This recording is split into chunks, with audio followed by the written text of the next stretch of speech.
House Intelligence Committee Chairman Adam Schiff said today that he expects the whistleblower at the heart of impeachment proceedings against President Donald Trump to testify very soon. All that needs to be done at this point is to make sure that the attorneys that represent the whistleblower get the clearances that they need to be able to accompany the whistleblower to testimony, said Schiff, and that we figure out the logistics to make sure that we protect the identity of the whistleblower. As Democrats and the Director of National Intelligence worked out key arrangements, Trump's allies erupted in a surge of second-guessing and conspiracy theorizing across the Sunday talk shows, suggesting the White House strategy is unclear against the stiffest challenge to his presidency. One former advisor urged Trump to confront the crisis at hand and get past his fury over the probe of Russian election interference. "I honestly believe this president has not gotten his pound of flesh yet from past grievances on the 2016 investigation," said Tom Bossert, Trump's former Homeland Security advisor. "If he continues to focus on that white whale," Bossert added, "it's going to bring him down." The Ukraine investigation produced what the Russian probe did not: formal House impeachment proceedings based on the president's own words and actions.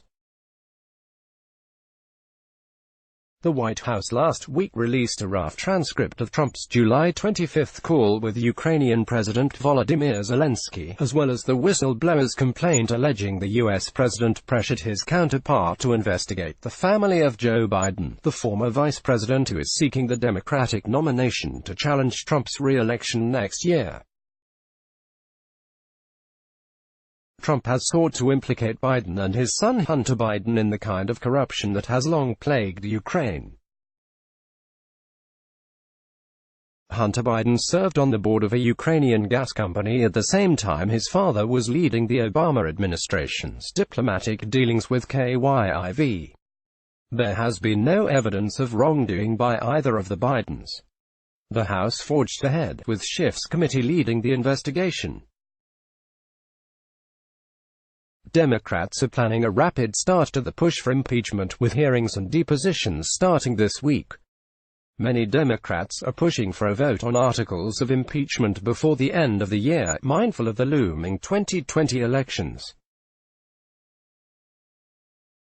Schiff has said the whistleblower has agreed to testify, but the logistics involving security had yet to be set.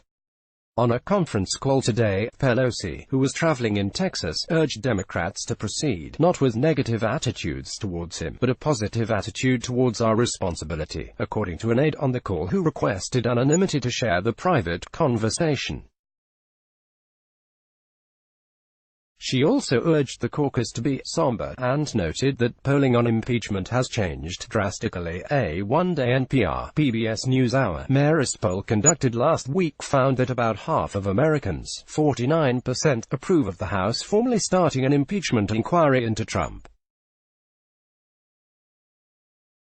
There remains a stark partisan divide on the issue, with 88% of Democrats approving and 93% of Republicans disapproving of the inquiry. But the findings suggest some movement in opinions on the issue.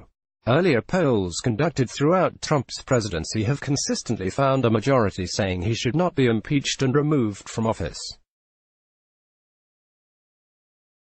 On the call, Democratic Caucus Chairman Hakeem Jeffries of New York urged the caucus to talk about impeachment by repeating the words betrayal, abuse of power, national security. At the same time, Democrats' campaign arm was mobilizing to support the candidates, according to a person on the call who spoke on condition of anonymity to discuss the details. In contrast, Republicans offered a televised array of strategies to a president who spent the day at his golf club in Virginia and prefers to handle his own communications. Stephen Miller, the president's senior policy advisor, called the whole inquiry a partisan hit job orchestrated by a deep state operative who is also a saboteur. The president of the United States is the whistleblower, Miller said. And House Republican leader Kevin McCarthy said Trump had done nothing impeachable. Why would we move forward with impeachment? There's not something that you have to defend here, the California Republican said. Trump's personal lawyer, Rudy Giuliani, promoted a debunked conspiracy theory, insisting that Ukraine had spread disinformation during the 2016 election. Bossert advised that Trump drop that defense. "I am deeply frustrated with what he and the legal team is doing and repeating that debunked theory to the president. It sticks in his mind when he hears it over and over again," said Bossert, who also was an advisor to President George W. Bush. "That conspiracy theory has got to go. They have to stop with that. It cannot continue to be repeated." Giuliani not only repeated it but also brandished what he said were affidavits that support him and claimed that Trump was framed by the Democrats. He also at one point said he would not cooperate with Schiff, but then acknowledged he would do what Trump tells him. The White House did not provide an official response on whether the president would allow Giuliani to cooperate. "If they're going to obstruct," Schiff warned, "then they're going to increase the likelihood that Congress may feel it necessary to move forward with an article on obstruction." Two advisors to the Biden campaign sent a letter today urging major news networks to stop booking Giuliani on their shows, accusing Trump's personal attorney of spreading false, debunked conspiracy theories on behalf of the president.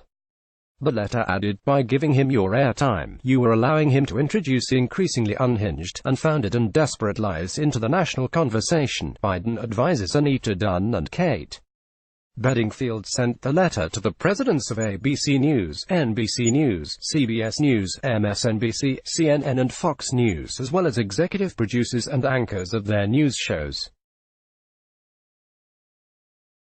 The advisors also asked that if Giuliani continues to appear, the networks give equivalent time to a Biden campaign surrogate and admonished the networks for giving Giuliani time in the first place, calling it a disservice to your audience and a disservice to journalism. Giuliani appeared on ABC's This Week and CBS Face the Nation, while Schiff was interviewed on ABC and NBC's Meet the Press. Bossert spoke on ABC and Miller on Fox News Sunday. McCarthy's remarks were broadcast Sunday on CBS 60 Minutes. Let's block ads.